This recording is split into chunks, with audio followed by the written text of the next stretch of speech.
کیا آپ نے یونیورسٹی آف جہاد کا نام سنا ہے؟ اگر آپ نے سنا ہے تو آپ مولانا سمیع الحق کے نام سے بھی بخوبی واقف ہوں گے۔ اگر آپ مولانا سمیع الحق کے نام سے واقف ہیں تو آپ کو وہ فتویٰ یاد ہوگا جب مولانا سمیع الحق نے خودکش حملے کو حلال قرار دیا اور خودکش حملہ کرنے والے کو شہید قرار دیا، اور اب پہلے مولانا سمیع الحق کی شہادت اور اب ان کے صاحبزادے مولانا عبدالحق دہشت گردی کا نشانہ بنے۔ یہ وہ صاحبان ہیں جنہوں نے خود پہلے فتویٰ دیا، اب یہ خود ان کا نشانہ بنے۔ آخر یہ سب کیا ہے؟ یہ کس نے کیا؟ مدرسہ حقانیہ کا افغانستان کی جنگ میں کیا کردار رہا؟ اور آنے والے دنوں میں مدرسہ حقانیہ کی جو طالبان ہیں، حقانی نیٹ ورک والے، ان کا ساتھ کیا ہوگا؟ افغانستان میں جو سیاسی صورتحال ہے اس کے پاکستان کے اوپر کیا اثرات ہوں گے؟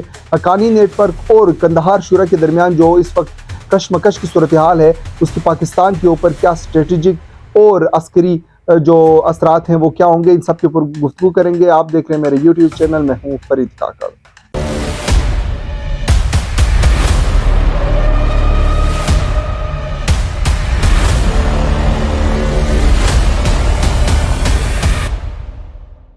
مدرسہ حقانیہ 1947 میں مولانا عبدالحق نے قائم کیا۔ یہ مدرسہ خیبر پختونخوا کے علاقہ اکوڑا خٹک میں قائم کیا گیا۔ مولانا عبدالحق ویسے تو دیوبند کے فارغ التحصیل عالم تھے، اور اب انہوں نے جب مدرسہ قائم کیا، شروعات میں بیسیکلی جو مدرسہ حقانیہ تھا یہ دینی اور فقہی مسائل کے اوپر جو دینی تعلیم ہے وہ دیتی تھی، لیکن 1980 کے افغانستان کے جنگ کے بعد مدرسہ حقانیہ کا کردار یکسر بدل گیا۔ نہ صرف مدرسہ حقانیہ کا کردار بدلا بلکہ اسے افغانستان کی جنگ میں یونیورسٹی آف جہاد کہا گیا۔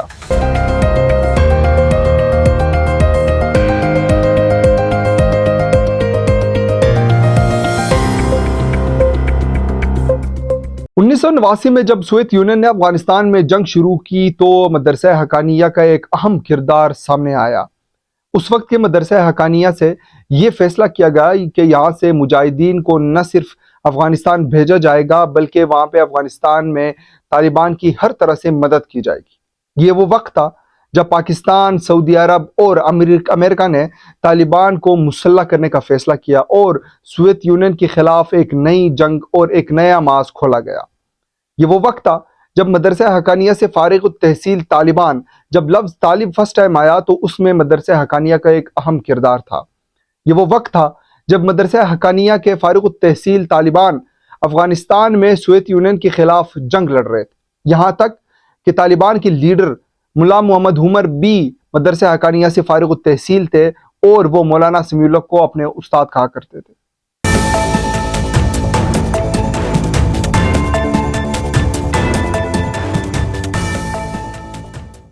مولانا سمیع الحق کو طالبان کا باپ کہا جاتا تھا کیونکہ یہاں سے فارغ التحصیل طالبان ہی بعد میں جا کر افغانستان میں طالبان کی لیڈران بنے۔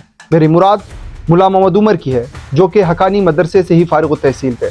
ملا محمد عمر کے علاوہ تمام طالبان کی جو لیڈرشپ تھی ان میں اکثریت مدرسہ حقانیہ اور مولانا سمیع الحق کے شاگرد تھے، لہٰذا مولانا سمیع الحق کو طالبان کا باپ کہا جانے لگا۔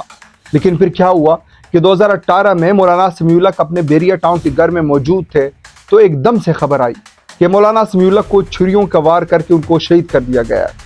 یہ شہادت کس نے کی؟ اور ایک ایسے وقت پہ جب طالبان اور امریکہ ایک دوسرے کے ساتھ نیگوشیٹ کر رہے تھے افغانستان میں پیس کے لیے، ایک ایسے وقت میں طالبان کے باپ یعنی کہ مولانا سمیع الحق کی شہادت، اور وہ بھی ایک ایسی گمنام شہادت کہ نہ قاتل پکڑا گیا نہ یہ معلوم ہو سکا کہ یہ حملہ کس نے کیا ہے۔ آخر کون ہے وہ ذمہ دار جس نے مولانا سمیع الحق کو شہید کر دیا؟ کیا یہ وہ طالبان ہیں جو ان کے استاد تھے، یا پھر یہ امریکہ ہے، یا پھر کوئی اور طاقت؟ یہ معاملہ اب تک نہیں سلجھ سکا، لیکن مولانا سمیع الحق بیریا ٹاؤن کے گھر میں شہید پائے گئے اور طالبان کے استاد کہلانے والے، طالبان کے باپ کہلانے والے مولانا سمیع الحق کو ان کے گھر یعنی بیریا ٹاؤن راولپنڈی میں بحرحمی سے شہید کر دیا گیا۔ یہ وہ وقت تھا جب طالبان اور افغانستان کے طالبان اور امریکہ ایک دوسرے کے ساتھ مل کر بات چیت کر رہے تھے افغانستان میں امن کے لیے۔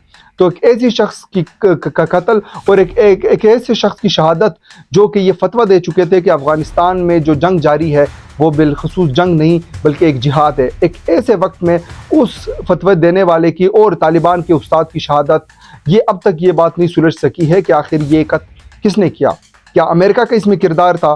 پاکستانی کی کچھ قوتیں یہاں پہ موجود تھی، افغانستان میں کچھ قوتیں موجود تھی، یا پھر کچھ ایسی قوتیں موجود تھی جو اس پورے پیس پروسیس کو ڈیریل کرنا چاہتی تھی؟ اس سوال کا جواب اب تک نہیں مل سکا۔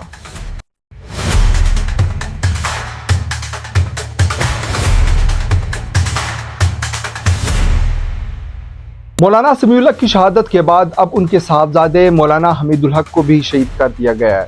یہ شہادت مدرسہ حقانیہ اکوڑا خٹک کے بیچ میں ہوا، ایک ایسے وقت میں جب مولانا حمید الحق جمعے کی نماز کے بعد اپنے گھر کی جانب بڑھ رہے تھے تو ایک خودکش حملہ آور نے ان کے اوپر حملہ کیا، اور اس حملے کی صورت میں مولانا حمید الحق بھی شہید ہو گئے۔ یہ صورتحال آپ کے سامنے ہے۔ ایک طرف جہاد کی پائنیر، وہ لوگ جنہوں نے جہاد کو باقاعدہ لیجیٹیمیٹ کیا، وہ لوگ جنہوں نے جہاد کو فتویٰ دے کے یہ کہا کہ یہ جہاد ہے، پہلے ان کے والد کی شہادت اور اب مولانا حمید الحق کی شہادت، یہ کس طرف نشاندہی کر رہی ہے؟ ماہرین کا یہ کہنا ہے کہ افغانستان میں طالبان کے درمیان موجود اختلافات حمید الحق کی شہادت کا سبب بنے، لیکن اب تک کوئی خاطر خواہ جواب نہیں مل سکا۔ آج مولانا فضل الرحمان نے بھی اپنے خطاب میں کہا کہ میں ان کو دہشت گرد کہتا ہوں جو مدارس میں آ کے حملہ کرتے ہیں۔ کیا مولانا کہیں تحریک طالبان پاکستان یعنی ٹی ٹی پی کی طرف تو نشاندہی نہیں کر رہے ہیں، یا مولانا افغانستان میں موجود کچھ طالبان کے اس گروہ کو نشاندہی کر رہے ہیں جن کے آپس کی اختلافات کی وجہ سے مولانا حمید الحق بھی شہید ہو گئے؟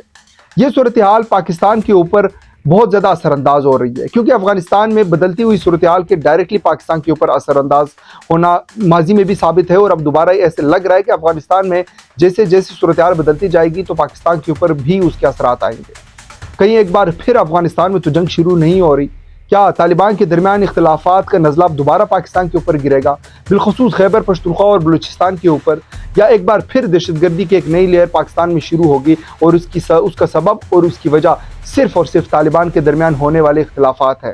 اور کیا اب امریکہ ایک بار پھر افغانستان میں ایک نئی جنگ شروع کرنے والا ہے؟